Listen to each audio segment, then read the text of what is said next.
Hello and welcome back to the channel.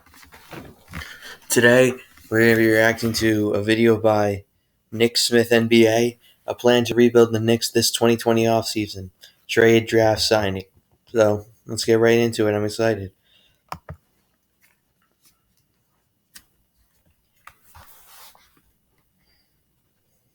Here's a plan to fix the New York Knicks in 2020. The New York Knicks have become one of the laughing stocks of the NBA landscape. Right now, being in New York, macro basketball, only brings hope each and every offseason. As a big market team, no wonder why they're always in the rumor mill each year.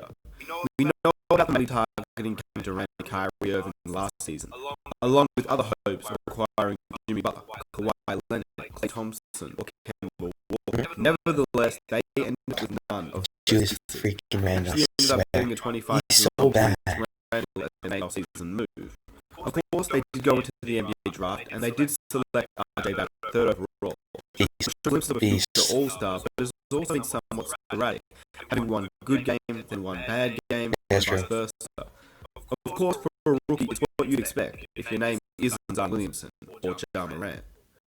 Needless to say, right now the Knicks are pretty bad. They haven't made the playoffs since 2013, and they've had 7 years of mediocrity, with only one true real bright spot, and that was Kristaps Porzingis. But as we all know, that didn't last very long, and he was traded to the Dallas Mavericks. But now, it's a new year, a new offseason. The New York Knicks are able to head into another offseason with a top draft pick, a new president, and a lot of cap space. This video will break down what is next for the New York Knicks and what they could do via trade, draft, or free agency. The video will look like this: a quick breakdown of the Knicks season and their current list.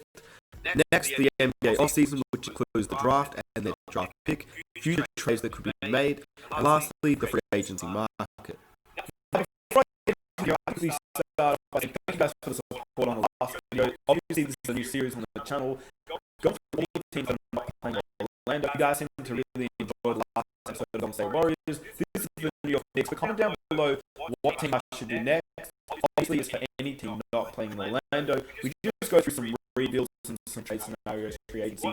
Basically, what's next for these teams. So, the New York Knicks, I hope you enjoy. Please leave a like if you enjoy these videos. It does help share the video around. Obviously, hit that notification button so you never upload. That's it. Let's go on to the video. The New York Knicks right now have a young team that is into some veteran players that aren't really producing. It's overall just a weird fit. When you look into the recent draft history of the New York Knicks, the last 3 top draft picks have been Frank Ntilikina, Kevin Knox, and RJ Barrett. Yeah, and it can be argued that not only have these players been disappointing at times, they've also shown the inability to be able to shoot. In a league that is transitioned into a 3-point heavy league, this is obviously very worrying, as they rank last in 3-pointers made and 4th last in the league 3-point percentage. RJ Barrett is obviously somewhat of an exception, as he's only just completed or nearly completed his rookie season, but Ntilikina and Kevin Knox are on the verge of being moved after just a few seasons in the league and as top 10 draft picks, which isn't a great sign. Mitchell Robinson, on the other hand, is a young piece for this team that has shown a lot of potential for a 30th overall draft pick, but yet the Knicks don't start him right now. Whilst I understand that he's young and probably inconsistent, not the best player offensively, and has some lapses in terms of fouling on the defensive end, most of his growth will come just by playing on the court and learning as a 22-year-old. They only managed to get 21 wins this season, and they were top draft pick in this year's NBA draft. So, what is next for the New York Knicks? Heading into the 2020 NBA draft, we don't currently know what pick they'll get, but we know that it will most likely be a top 3 to 5 pick. Would it be possible they don't select the draft pick and they actually look for a trade? Well, with the amount of list they currently have, it would be unlikely, but I think if the right offer presents itself, they would take a serious look, considering their draft history in recent years has looked somewhat sus, and getting an all-star level talent that is currently in the league can help propel the rebuild further. With a team like New York, that's all they really need, an all-star level talent, because it is New York, and they can attract high-level free agents because of the simple reason that they are New York, the mecca of basketball. And whilst the free agency of 2020 is great or even future years like the next year's 2021 free agency, if I were the new president, Leon Rose, This would be my plan. Whilst I'm at it, comment what plan you would have if you were the Knicks management right now. So firstly, I'd be looking at the draft, looking at the trade targets that were being offered at the time, trying to make a few calls and see what the availability of players like Bradley Beal, Chris Paul, Damian Lillard, and even Devin Booker were. All these players, while some being more attainable than others, I believe the right price are available. Bradley Beal is always in trade rumours for a reason. This is not playing well, and his partner in crime has been injured for the last few seasons, so Bradley Beal has been left alone to see how far he can carry the Wizards. And another year of not making the playoffs sees him in trade talks. Nevertheless, the Wizards are also going young with Rui Hachimura, and adding a top 5 pick could be somewhat valuable to pair Rui up with another top 5 draft pick this season. The next player is Chris Paul, and whilst he's been a huge surprise for the Oklahoma City Thunder this season, outside of a great story, you have to look at the facts. He is 35 years old, on a contract paying $2.5 million this season, $41 million next season, $44.2 million during the 2021-2022 season, which makes it quite challenging for any other team except the New York Knicks. And the Thunder, I'm sure, would love to pair Shai Gilgeous-Alexander with young players that have potential, and this could include Kevin Knox and Frank Ntilikina. The Knicks wouldn't have to give up their top draft pick this season. While the Oklahoma City Thunder storyline has been an amazing one to watch, it's quite obvious they won't make the finals, and they won't win a championship with the list they have. So having Chris Paul for the next 3 years may do more damage than it would actually help the Oklahoma City Thunder outside of this season. The last two players are Devin Booker and Damian Lillard, which are two players that have been recently thrown in by the New York Knicks trade rumours, and people believe they have the ability to join the Knicks if the right offer is made available. But obviously these are two of the more unlikely suitors to be sent over in a trade. But if the Knicks are willing to throw a top 5 pick, a future first round pick, young athletes like Kevin Knox and Frank Ntilikina, it may just be enough to sway one or two teams, but it's still very likely. Damian Lillard, he's a great player, and the Knicks will give up a lot to get him on their team. And Portland probably doesn't want to get rid of him, and Dame probably doesn't want to go to New York either. But at the same time, stranger things have happened in the NBA. Damian Lillard in a New York Knicks jersey is the most unrealistic option if a right trade is made available. And at the end of the day, the Portland Trail Blazers may not even be a playoff team this season, which may leave Damian Lillard asking questions and maybe demanding a trade, but we'll see what happens. I personally believe a trade for Chris Paul would be the most reasonable and the most realistic. The reason why the Knicks could trade Chris Paul without losing the draft pick for this year is because Frank Ntilikina and Kevin Knox are still young, and obviously Chris Paul's contract diminishes his trade value by quite a bit. It is also very well known that the New York Knicks have already shown interest as recently as a few months ago about Chris Paul, and they believe that he will provide strong leadership for the young players to help jumpstart the winning culture that New York wants to establish under their new president in Rose. It makes a lot of sense. He's not a player that will bring New York a championship, but he's a player that the Knicks can use to rebuild culture and attract some potential future free agents to join a team and become a powerhouse the way they once were. A trade could look somewhat like this.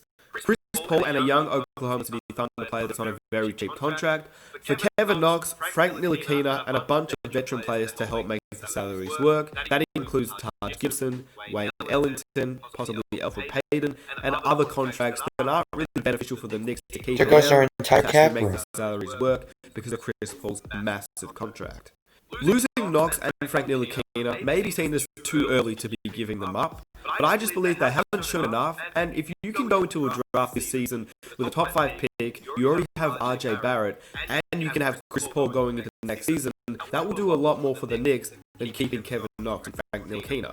And at first it might look like an odd trade for the Oklahoma City Thunder, but they'd be getting a slew of young assets, including all the draft picks they've had in the Paul George trade. They'd have all those picks, possibly a New York Knicks first round pick for next season, Ntilikina, Kevin Knox. They'd be losing Chris Paul's massive contract, possibly Danilo Gallinari's contract this season as he's a free agent, and they have a lot of cap space, some young players they can use as trade assets or can keep on the roster, and they can go into a proper rebuild mode with so many options available for them.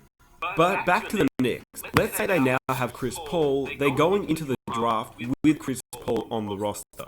Anthony Edwards, if he's available at their pick, I believe they need to go and get Anthony Edwards. LaMelo Ball is a combo guard simply because he's 6'7" and can play the shooting guard position. And you can run a combination of Chris Paul and LaMelo Ball in the same lineup, as we've seen with Shai Gilgeous-Alexander. LaMelo, even though he has great ball handling and passing skills, can play off ball. Obviously, if you're the Knicks, you'd want taller point guard if you're going to still draft a point guard like LaMelo Ball or Tyrese Halliburton, who's obviously a taller point guard at 6'5". And the reason behind this is it would look a little bit like the Oklahoma City Thunder, who have Shai Gilgeous-Alexander, who's a tall point guard. He played shooting guard this season behind Chris Paul, but it worked well in Oklahoma, and I do believe it could work well in New York. You have Chris Paul at the point, and a taller point guard playing shooting guard like Shai Gilgeous in New York, and I believe those point guards could be Tyrese Halliburton, who's 6'5", can play both shooting guard and point guard, a combo guard, and he's considered a second ball handler. But the main reason is because he's a great shooter, which the Knicks desperately need, shooting 42% from 3. And I think, of course, LaMelo Ball, who's 6'7", and obviously, if the Knicks have the draft pick to get him, I believe they just should take the move and draft him. He obviously would be electric in the Garden. He'd be a player who'd be under CP3, who would push him to become the best possible player, and a great mentor, and someone with great guidance to help him lead the Knicks into the future.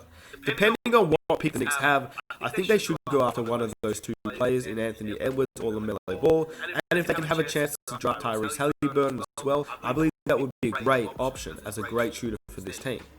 But for this example, we'll say they'll draft LaMelo Ball, as I believe Anthony Edwards would have been taken by now, and LaMelo Ball seems like a New York fit. As far from what I've seen, he's the main target for the Knicks right now, and I believe he could work in a lineup that looks somewhat like this.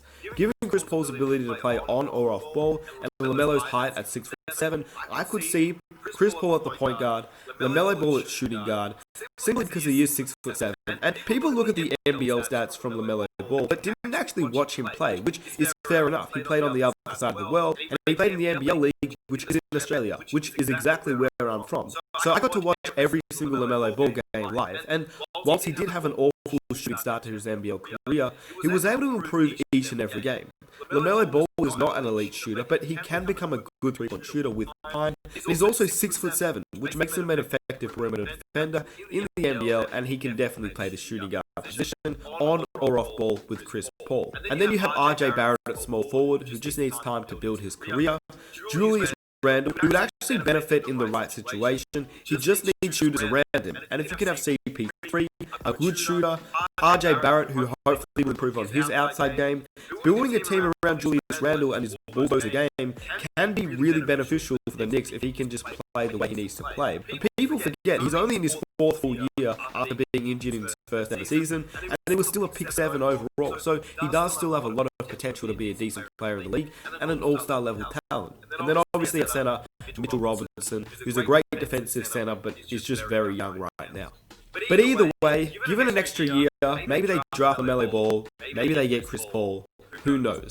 I wouldn't be surprised if Julius Randle becomes a trade target as well. Throwing him in with a future first round pick may open the door for another future trade in the future, but for now, seeing how the Knicks transform from a bottom team into one of the more exciting teams will be a very fun thing to watch. Something must happen for the Knicks to take a step forward and not backwards, so let's just see what they end up doing.